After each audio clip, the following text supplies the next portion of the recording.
I used to manage a band back in the day. Actually, that's how I met my husband. He manages a band too. So we have a lot of musician friends, and I'm just finding out that some of them are gardeners. Don Kerr's a Toronto producer. He was in a famous Canadian band called the Rheostatics. He now tours with Ron Sexsmith. In his spare time, when he's not recording music or producing somebody else's album, he's gardening. That's really cool. Well, here it is. Oh my gosh. Wow.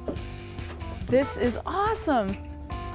I can't believe this is up here. This is such a special little hidden gem. Yeah, thanks. We couldn't be more like downtown than this. Like, we are right downtown. You know, it's got some functionality as far as being a deck, but then it's got garden beds all the way around the perimeter. Yes. How long has this been up here for? About, I think, 5 years. And you didn't build this yourself, though. You had a little bit of help. No, Jason Collette, the musician, is also a great carpenter. The guy that built it is Jason Collette from Broken Social Scene. Like, there's two musicians getting together, and in their spare time, they're not sitting around, you know, smoking butts and drinking whiskey. They're building gardens on rooftops and eating kale. Awesome. So this box goes down about down. a foot, just for weight. You don't want to have too much on a roof. Okay, and then is there a liner on it, or? Yes, yeah, there's this roofing material called EPDM, and it's waterproof so that the wood won't rot. Jason planned the bottom of the box to be on a slight angle so it does toward drain. this back corner, and then there's a filter along the whole bottom. Really? This is amazing. And a little hole at the corner so that excess rainwater will run off. The garden is all at a working height. You don't have to crouch down, and that also gives us the height for the protection to keep our kids from flying off the roof. Well, growing a rooftop garden, it must be the hottest way you could grow in Toronto. Like, if you want to have a lot of sun and a lot of heat, you're going up to the roofs. Yeah. How do you water this? Like, if you have to I have a hose running up the side of the house. Oh. So I just... Holy cow. So you've got it all set up. It's very simple. I have this frame. So in the winter, or in the late fall, I'll put these glass doors. Really? So you're making like a little mini greenhouse? Make a little mini greenhouse. A lot of this stuff will keep growing even through the middle of winter, right up till Christmas for sure. I'll have kale and probably salad greens. I need to get on this. Putting the glass on top and stretching the season out, brilliant. Like, we're here in Canada, we have such a short growing season as it is. Do you have any pests up here? Oh yeah, are there animals? Squirrels, raccoons, they're good climbers. Oh, those city raccoons, yeah, you can't stop sneaky. them. So what do you find grows best up here?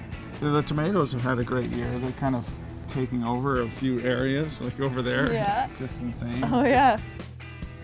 Have you found anything that really doesn't work up here? Well, it's funny. I was thinking carrots didn't work up here. You grow carrots up here too? Oh my gosh. There's that one. So they're like in between red and orange. Color. I mean, look at this one. No, these are gonna put mine to shame. They're beautiful. Oh, I'm jealous. Put a little bit of effort into it and you can grow whatever you want on the top of a roof right in the middle of the city. How cool is that? Those look like beets. Yeah, these little tiny beets. I don't know why they're so tiny. What's this here? Oh, purple kale. Beautiful lettuces. Like, I love how the lettuces are just all over the place. Like, yeah, whenever an area is cleared up, they'll just make sure some more seeds go in. That's awesome. Never wasting any space in this beautiful little rooftop garden. My kids will eat so much more vegetable, variety of vegetables since they discovered the garden. I bring them up in the morning and they just want to have a carrot. Yeah. I have a carrot and it's 8 o'clock in the morning and your kid's asking you for a carrot. You give them a piece of lettuce and a piece of kale, and then you give them a little piece of basil and they go, wow! They just want to know what else they can eat. Can I eat this? Can I eat that? The flour, They're curious about stuff. This experience that you're giving the kids is like unlike anything else. Like, they'll remember this forever and hopefully pass this on too. Well, yeah, the reason I am into gardening at all is because of my grandmother in Prince Edward Island. He has some of the same values as I do. He, had his grandparents influencing him. He's got kids.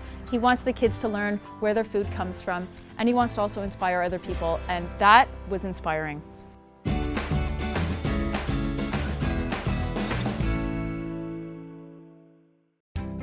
something that I've noticed more is like people our age are really getting back into gardening. The sun does most of the work. Everybody's realizing that being in touch with nature it's healthy and it's actually really interesting.